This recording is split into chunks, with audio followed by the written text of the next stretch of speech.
자, 전략을 다시 수립해 봅니다. 지금 뭐 연합뉴스 쪽의 속보는 공수처 내란 수괴 혐의 윤석열 대통령 체포 이렇게 나왔습니다. 저희 보도는 아닙니다. 통신사 보도니까 참고하시고요. 일단 불확실성이 조금 거저진다는 의미로만 자본시장에서는 해석하도록 하겠습니다. 자, 그럼 전략을 잡아야 되니까 맞수다. 최근에 좀 지나갔습니다만 금리, 돈의 가격이 또 어떻게 움직일 것인지 주식시장에는 굉장히 중요한 이슈죠. 도움 말씀 받기 위해서 815 머니톡의 이주연 이사 자리했습니다. 이사님 안녕하세요. 안녕하세요. 네. 자, 미국으로 넘어가서 어찌됐건 뭐 미국 연준, 또 미국의 물가, 우리 미국의 물가를 신경 써야 돼요. 어제 이제 PPI라고 하는 생산자 물가 지수가 발표됐는데 시장 기대치보다는 좀 낮았다. 그래서 안도는 좀 했다. 하지만 오늘 저녁에 CPI가 있기 때문에 모른다. 이렇게 나왔잖아요. PPI에 대한 해석을 어떻게 하세요? 네, 일단은 말씀을 주신 대로 예상치를 하회를 했다라는 거는 긍정적이었는데 연간 지표로 봤을 때는 3.0%에서 이번에 3.3%로 좀 증가를 했었죠. 그리고 핵심 지표도 변동이 없었기 때문에 인플레이션이 계속 고착화되는 거 아니냐 이런 우려감이 여전히 좀 잔존을 했다라고 보시면 좋을 것 같고요. 그리고 현재 미국에서 LA 산불 계속 좀 지속이 되고 있는 상황이죠. 네. 이 산불로 인해서도 인플레이션이 다시 올라갈 수 있고 주거비 상승이라던가 이런 이슈들이 계속 잔존하기 때문에 지금은 알겠는데 그럼 다음 달 이 CPI나 PPI 쪽에서는 조금 더 우려를 가져가야 되지 않겠느냐 이런 전망들이 좀 있는 상황이라는 거 좀 보시면 좋을 것 같습니다. 네. 특히 뭐 상품 가격 같은 경우에도 전월 대비해서 0.6%나 올랐는데 휘발유가 좀 한몫을 했습니다. 안 그래도 지금 뭐 가스관을 뭐 폐쇄한다느니 뭐 이런 얘기들이 나오고 있는 그런 상황에서 에너지 가격이 좀 계속 올라올 수 있다라는 거는 또 추가적인 우려를 낳을 수 있을 만한 상황이라고 보시면 좋을 것 같고요. 유가가 또 전달 대비해서 지금 10달러나 높아져 있는 그런 상황입니다. 네. 네, 그래서 이런 것들이 좀 있고 그리고 PC 가격에 좀 영향을 줄 수 있을 만한 뭐 항공 연료라던가 그리고 뭐 주거 그리고 자동차 이런 쪽들이 좀 상승을 했다라는 점에서 이번에 뭐 골드만삭스라던가 여러 좀 투자 은행들에서 이제 PC 전망치를 좀 상향 조정을 했습니다. 그래서 물가 이런 우려가 여전히 잔존을 하고 있다라는 것들을 참고를 하시면 좋을 것 같습니다. 그래서 이번 CPI 같은 경우에도 조금 그 서프라이즈로 나올 가능성을 시장에서는 염두에 두고 있는 것 같습니다. 그래서 네, 여전히 좀 부합을 할 걸로 일단은 기대를 해봐야겠습니다만 지금 뭐 옵션 쪽에서도 그렇고 풋옵션으로 좀 대비를 하고 있다라는 것들을 봤을 때는 네. 시장에서는 어느 정도 변동성을 대비를 하고 있다 이렇게 좀 해석을 하시는 게 맞을 것 같고 결국에는 앞서 말씀 주신 대로 CPI가 가장 중요한 시점이 되지 않았나 좀 이렇게 판단을 하고 있습니다. 네. 혹시나 모를까 봐. 근데 뭐 사실 금리를 그동안 이제 뭐 인하를 미국도 이제 빅컷 하듯이 지난 해에 인하를 했고 우리나라는 2번 연속 인하하고 이제 내일 금통위를 앞두고 있고 금리 인하를 했으면 당연히 인플레이션이 올라와야 정상 아닌가 싶어요. 네. 시장은 뭐 그걸 가지고 이렇게 확 호들갑스럽게 하는지는 개인적으로는 잘 모르겠지만 뭐 적정한 인플레이션이 오히려 디플레이션보다는 좋은 건데 일단 뭐 시장 해석은 어떨지 몰라서 네. 자, 이제 CPI 봐야 되겠는데 소비자 물가 지수 말씀하신 대로 휘발유 가격, 뭐 천연가스 가격 이런 국지적인 문제 때문에 조금 논란이 있었는데 지금 WTI는 배럴에 77불 선 정도 되네요. 근데 어제 근데 하마스 휴전 서약이 곧 다가왔다 이러면서 유가가 조금 밀리긴 했는데 어떨까요? CPI 전망은? 네, 이번 CPI 같은 경우에는 좀 컨센서스로 보게 되면은 쭉 평균치를 내보니까 일단은 전월치 대비해서는 그래도 0.2%포인트 정도는 좀 상승을 할 걸로 컨센이 형성이 돼 있는 상황입니다. 네. 헤드라인 CPI가 이제 2.9% 그리고 0.38% 증가를 할 걸로 좀 예상을 하고 있는데 0.38%면 기존에 좀 예상을 했던 것보다 조금 높은 수준이기 때문에 일단은 좀 여전히 이 인플레이션에 대한 우려는 좀 계속 가져가야 될 수밖에 없다라고 판단을 하고 있고요. 코어 CPI 같은 경우에는 전월치랑 그래도 유사하게 좀 발표가 될 걸로 현재 좀 전망을 하고 있는 그런 상황입니다. 그래서 앞서서도 설명을 드린 대로 지금은 예상치를 좀 높게 잡아보는 그런 상황이기 때문에 네. 만약에 서프라이즈로 나올 경우에는 지금 현재 가장 좀 시장에서 주목하고 있는 게 미국의 국채금리이기 때문에 이번에 서프라이즈가 나오게 되면은 지금 현재 뭐 4.8% 이상을 또 막 상회하기도 하고 그런 모습을 보이고 있는 미국의 10년물 국채금리가 또 다시 상방 압력을 받을 수 있다라는 점에서 봤을 때는 시장의 어떤 변동성을 야기할 수 있을 만한 요인으로 작용을 하지 않을까 좀 이렇게 생각을 하고 있습니다. 네. 그래서 지금 오늘 같은 경우에도 사실 수급들이 보면은 크게 뭐 방향 방향성을 정해주지는 않고 있습니다. 외국인들도 뭐 선물이나 현물 쪽에서 엇갈리는 흐름들을 보여주고 있긴 합니다만 국내에서. 네, 방향성이 별로 없기 때문에 이것 또한 오늘의 어떤 이런 중요한 지표들을 확인을 하고 넘어가자라는 심리들이 좀 반영이 되고 있는 게 아닐까 좀 그렇게 생각을 하고 있습니다. 네. 그러면 국채 금리로 넘어가서 채권 시장도 요즘 며칠 사이에 왔다 갔다 요동을 치는데 뭐 국내 채권 금리도 있고 미국의 국채 금리도 있고 뭐 금리와 연동성이 있기 때문에 뭐 기준금리도 그렇지만 미국의 기준금리는 현재 4.5%, 4.75 이렇게 돼 있잖아요. 시장 금리가 이제 2년물이 있고 10년물, 맨날 10년물은 사실 경기 쪽을 판단하는 거고 기준금리에 연동되는 건 단기물인 2년물 쪽으로 제가 알고 있는데 근데 10년물을 많이 기준 삼아 하시더라고요. 네. 네. 근데 10년물이 4.8% 아까 이제 트라이 했는데 만약에 5%로 근접해서 가면은 텐츄럼이라는 뭐 채권 시장의 어떤 발작 이렇게도 네. 표현하죠. 그렇게 나타날까요? 채권 어떻게 보세요? 당분간은 조금 상방을 더 열어둬야 되지 않을까라고 생각을 채권 시장 금리가 하는데 좀 올라갈 수 있는? 네, 더 여지는 조금 더 열려 있다라고 생각은 합니다. 왜냐하면은 지금 뭐 아까도 앞서 말씀드렸다시피 LA 뭐 산불 이야기를 했었는데 네. 이 산불로 인해서 보험사들이 좀 타격을 많이 입었고요. 그리고 보험사들이 어쨌든 지금 이런 유동성, 그러니까 이 보험금을 지급을 해야 되잖아요. 그렇기 네. 때문에 유동성을 좀 확보하기 위해서 보험사나 재보험사들이 이제 미국 국채를 좀 팔고 있다라는 내용들이 좀 많이 보도가 됐었습니다. 그래서 당분간은 이런 이슈들도 있고 지금 한동안은 좀 높은 일들 수준에서 좀 머무를 수밖에 없다라는 사실들을 생각을 하면은 지금 추가적인 상승에 대한 여지는 좀 열어둬야 될 것 같고요. 일단 4.75 정도가 10년물 국채 금리의 상단 좀 심리적인 저항선이라고 볼 수가 있는데 거기를 일단은 좀 돌파를 하는 모습들을 보여줬었기 때문에 만약에 여기가 좀 붕괴된다라고 하면은 또 이제 추가적인 변동성은 나올 수 있다 이렇게 좀 판단을 하고 있습니다. 또 네. 추가적으로 오늘의 CPI도 마찬가지고 여전히 불확실성 자체가 해소가 되지는 않은 그런 구간이기 때문에 불확실성이 해소가 되는 시기를 좀 생각을 해봐야 될 것 같고요. 다만 또 당분간은이라고 좀 강조를 드린 거는 사실 지금이 어느 정도 피크아웃을 기대할 수 있을 만한 시점이라고 생각을 하고는 있습니다. 네.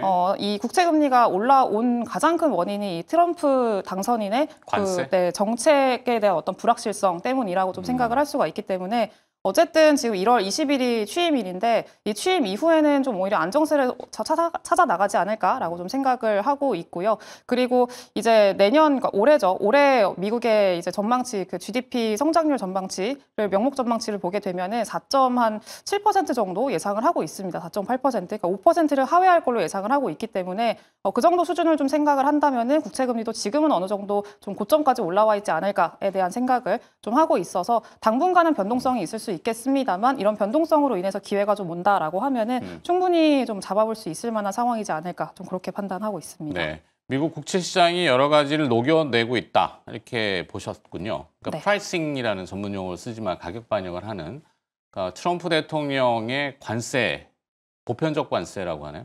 무차별 관세? 네. 그 때문에 이제 수입 물가가 오르고 결국에는 그것이 물가 전체 자원이 시장 금리도 자극을 하고 네. 시장 금리가 올라가니까 달러 가치도 올라가고 뭐 이게 트럼프 대통령이 취임을 앞두고 편할까 싶긴 해요. 네. 물론 그가 주장하는 거는 지난 우리 여러 차례 얘기했지만 다시 미국의 위대한 재건 뭐 이렇게 해서 고용 막 고용 지표 좋았잖아요. 네. 그래서 뭐 이 PPI가 살짝 근데 좀 멈춰 있고 CPI가 이제 오늘 결정타긴 하겠네요. 네.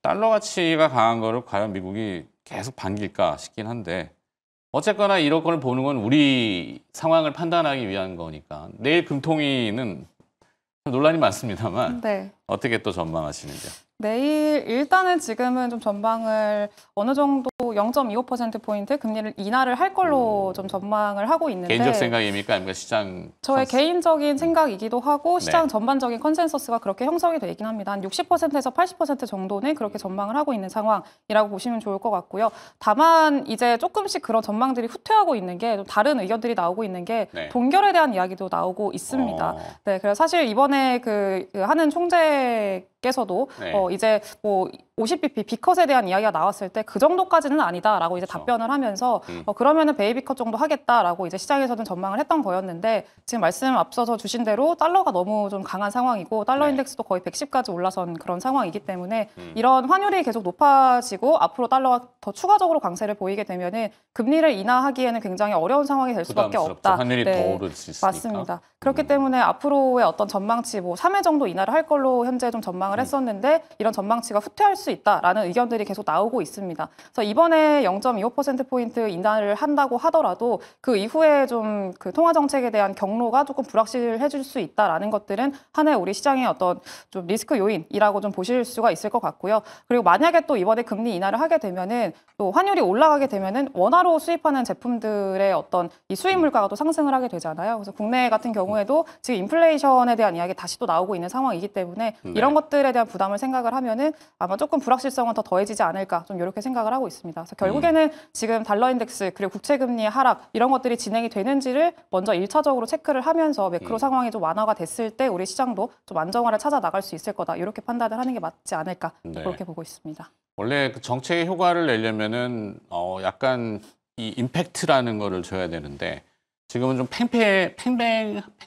팽팽하다고 동결하고 인하하고. 네. 근데 인하 쪽 의견이 이번 주에 조금 저희도 많이 주창을 했는데 조금 올라오긴 했던 것 같은데 동결 쪽 얘기도 있다 이 얘기를 해주셨고. 자, 근데 통상적으로는 금리 인하, 돈의 가치를 떨어뜨리면은 통화 가치도 뭐 통화라는 게 똑같은 얘기지만 우리의 환율이 오를 거다 이렇게 보잖아요.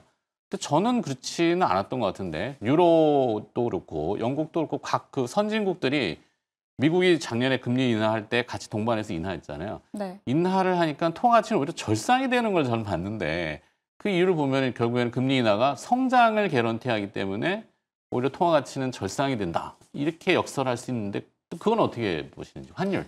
네, 환율에 대해서는 사실 뭐 말씀을 해주신 방향도 네, 어느 정도 기대를 해볼 수는 있긴 합니다만 지금 네. 시장에서 우려하고 있는 것들이 일단은 불확실성으로 계속 작용을 하고 있기 때문에 네. 이게 계속 좀 상단을 제한하는 그런 요소로 좀 가고 있습니다. 그래서 이거는 조금 시간이 더 필요하지 않을까 좀 확인을 해 나가는 시간이 필요하다라고 생각을 하고 있고 네. 그거는 어느 정도 한 두세 달 정도는 그러니까 트럼프 당선인이 취임을 하고 나서 어느 정도 정책이 좀 확실화가 되고 좀 숫자로 가시화되는데 그런 시점에서는 좀 기대를 해볼 수 있지 않을까 그렇게 생각을 합니다. 알겠습니다.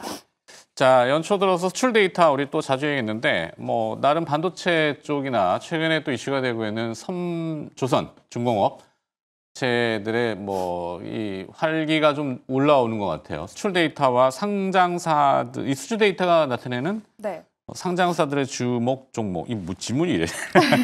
수출 데이터 내는 상장사들 주목할 만한 종목, 기업은 어디냐 이렇게 된 것 같은데. 네, 맞습니다. 그래서 저도 수출이 이제 잘 되고 있는 수출 데이터상으로 봤을 때 이번 실적을 기대할 수 있을 만한 종목들이 뭐가 있을까에 대한 고민을 사실 할 수밖에 없는 시기이기도 하고 그렇죠. 이제 1월 말을 좀 지금부터 사실 실적 시즌에 진입을 했기 때문에 본격적으로 실적에 대한 기대감이 있는 종목들이 사실 시장의 변동성 안에서도 견고한 흐름들을 보여주고 있습니다. 네, 그래서 그 안에서 봤을 때는 가장 크게 좀 탑픽으로 꼽을 수 있는 거는 방산이라던가 조선주들 역시나 좀 꼽을 수 있을 것 같고요. 조선주들 같은 경우에는 뭐 사실 지금도 여전히 강한 흐름들을 보이고 있긴 합니다만 그런 근거가 있는 게 작년까지 계속 수주를 강하게 좀 받아왔었고 그런 수주에 대한 실적이 이제 가시화되는 시기가 올해부터라고 보시면 좋을 것 같습니다.